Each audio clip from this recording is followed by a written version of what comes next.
Autrefois, Nimrod était l'anti-Dieu, mais puisque Christ est venu, ça fait 2000 ans, celui qui viendra ne sera pas l'anti-Dieu, mais sera l'antichrist. Et son système ne peut pas encore être pleinement établi sur la terre parce que le corps du Christ. Je lis avec vous 2 Thessaloniciens 2, verset 7. Car le mystère de l'iniquité agit déjà.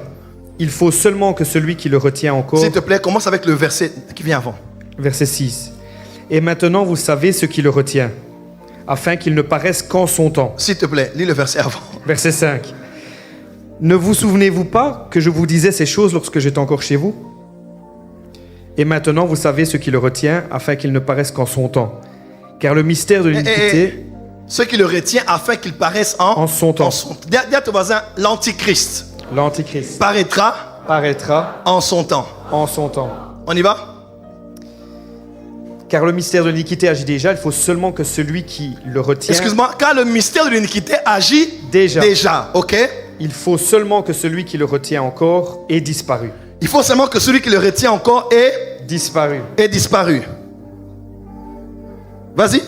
Et alors paraîtra l'impie. Et alors paraîtra l'impie. L'anti-Dieu, l'antichrist s'appelle comment? L'impie. Il s'appelle comment? L'impie. Il s'appelle comment? L'impie. On parle du mystère de l'iniquité. Mais dans 1 Timothée 6, on parle du mystère de la piété. On dit le mystère de la piété est grand. Dieu a été manifesté en chair. Il a été prêché aux nations. Il a été vu des anges. Quelqu'un est avec moi? Si Christ est symbolisé par le mystère de la piété, l'antichrist est symbolisé par le mystère de l'iniquité. On y va. Et alors paraîtra l'impie que le Seigneur Jésus détruira par le souffle de sa bouche et qu'il anéantira par l'éclat de son avènement. L'apparition de cet impie se fera par la puissance de Satan, avec toutes sortes de miracles, de signes et de prodiges mensongers, et avec toutes les séductions de l'iniquité pour ceux qui périssent parce qu'ils n'ont pas reçu l'amour de la vérité pour être sauvés. Aussi, Dieu leur envoie une puissance d'égarement pour qu'ils croient au mensonge. Aussi, Dieu leur envoie une puissance d'égarement pour qu'ils croient au mensonge, afin que tous ceux qui n'ont pas cru à la vérité, mais qui ont pris plaisir à l'injustice, soient condamnés. Donc quand quelqu'un n'a pas l'amour de la vérité, Dieu peut l'envoyer un esprit d'égarement pour le pousser à continuer, à se persuader que ce qu'il croit là, c'est ça. Relis encore ce verset.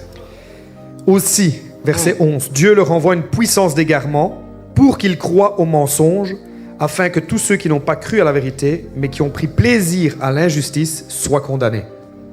Amen. Amen. 1 Jean 2, verset 18. Petits enfants, c'est la dernière heure. Et comme vous avez appris qu'un antéchrist vient, il y a maintenant plusieurs antéchrists. Comme vous avez appris qu'un antéchrist vient, il y a maintenant quoi? Plusieurs antéchrists. Il y a maintenant plusieurs antéchrists. Par là, nous connaissons que c'est la dernière heure. Oui. Ils sont sortis du milieu de nous, mais ils n'étaient pas des nôtres. Merci. On acclame pour la parole du Seigneur. Maintenant, je vais un peu expliquer. Alors, voici ce qui est en train de se passer. Quelqu'un est avec moi? J'aimerais enseigner un jour sur le timeline, c'est-à-dire le calendrier. Comment ça va se passer? Parce que beaucoup de chrétiens ne savent pas, on est dans quel temps, après c'est quel événement, après c'est quel événement, après c'est quel événement. Donc quand tu comprends la suite des événements, c'est facile pour toi de comprendre ce message. Mais simplement, je vais dire ceci. Nous sommes actuellement dans ce qu'on appelle la dispensation de la grâce. La dispensation de l'Église. J'en ai parlé ici en faisant un contraste avec celle de la loi, n'est-ce pas? Et cette dispensation prendra fin lors d'un événement majeur pour l'Église qui s'appelle l'enlèvement. Et cela est dans 1 Thessaloniciens chapitre 5. Où l'apôtre Paul dit, beaucoup de gens pensent que le Seigneur est déjà revenu. Il dit, ce n'est pas le cas. Il dit, au son de la trompette, à la voix de l'archange, deux choses prendront place. 1, les morts en Christ vont ressusciter. Et 2, nous les vivants, nous serons métanoïa, transformés, et nous serons tous avec le Seigneur dans les airs. Et cet événement s'appelle couramment l'enlèvement de l'Église. Dis avec moi, enlèvement de l'Église. En d'autres termes, nous tous qui sommes ici sur la terre, il est très probable que nous puissions vivre l'enlèvement de l'Église. Je dis probable. Pourquoi? Parce qu'il ne faut pas céder aussi à plusieurs interprétations actuelles sur Internet où les uns diront que l'enlèvement aura lieu au mois de septembre, d'autres ont dit c'est en 2025, d'autres ont dit en 2045 et d'autres sont même à dire que je suis très sûr que 2045 ne passera pas. Ce genre de prédictions ont eu lieu depuis la nuit des temps, depuis que l'Église existe. Le plus important, ce n'est pas de connaître l'heure et le jour. Le plus important, c'est d'être prêt. Dis à ton voisin, sois prêt. Dis encore à ton voisin, sois prêt. Je suivais un grand débat théologique dont Paul Crouch était le modérateur, fondateur de TBN. Il a reçu sur son plateau Perry Stone, qui est un grand évangéliste eschatologue. Et de l'autre côté, il a reçu Erwin Baxter, qui est aussi un grand eschatologue, qui parle beaucoup de ministère de End Time Ministry. Il parle beaucoup du temps de la fin. Alors, chacun devait défendre ce qu'il croyait être vrai, biblique. L'un défendait le fait que l'enlèvement aura lieu avant la grande tribulation. Et l'autre défendait le fait que nous sommes déjà en pleine grande tribulation. Hein? Mais que Jésus viendra au milieu de la grande tribulation. On appelle les pre-trib, mid-trib, ceux qui croient que Jésus viendra. Hein? L'enlèvement aura lieu avant la grande tribulation. D'autres croient que c'est... On va d'abord vivre même les 7 sauts, les jugements. Après, on va être enlevé. Alors, le débat était très houleux. Ça peut prendre plus d'1 heure. C'est sur YouTube. C'est en anglais. Si vous comprenez l'anglais. Dis à ton voisin, on t'avait dit d'apprendre l'anglais. J'aime beaucoup la conclusion des paroles de Paul Crouch.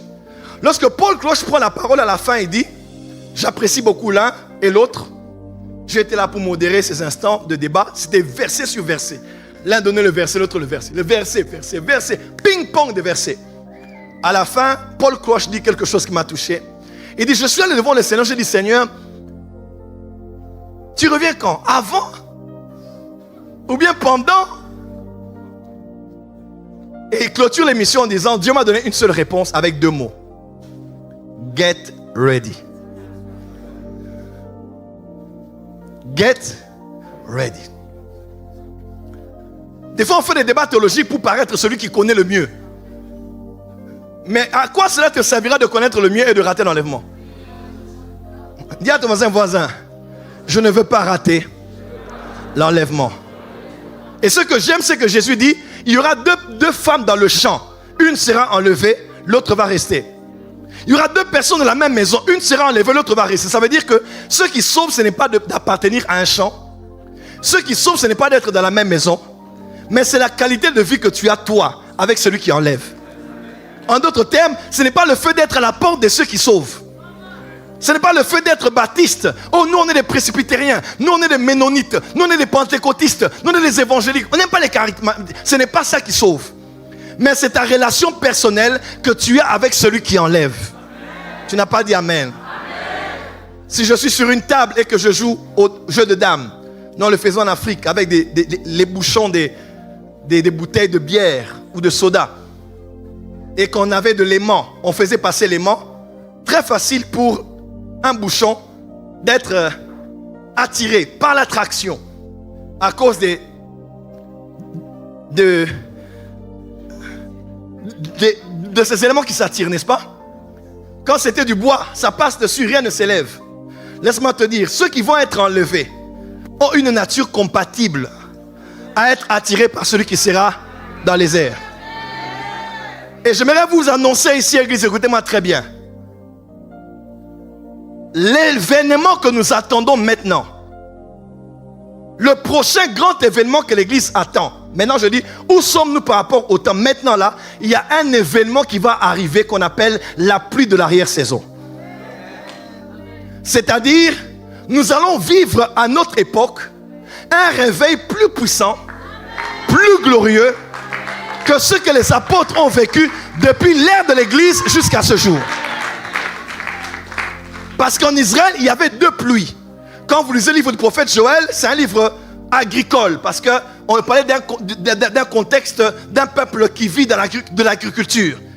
Préparez la moisson, prenez la fossile.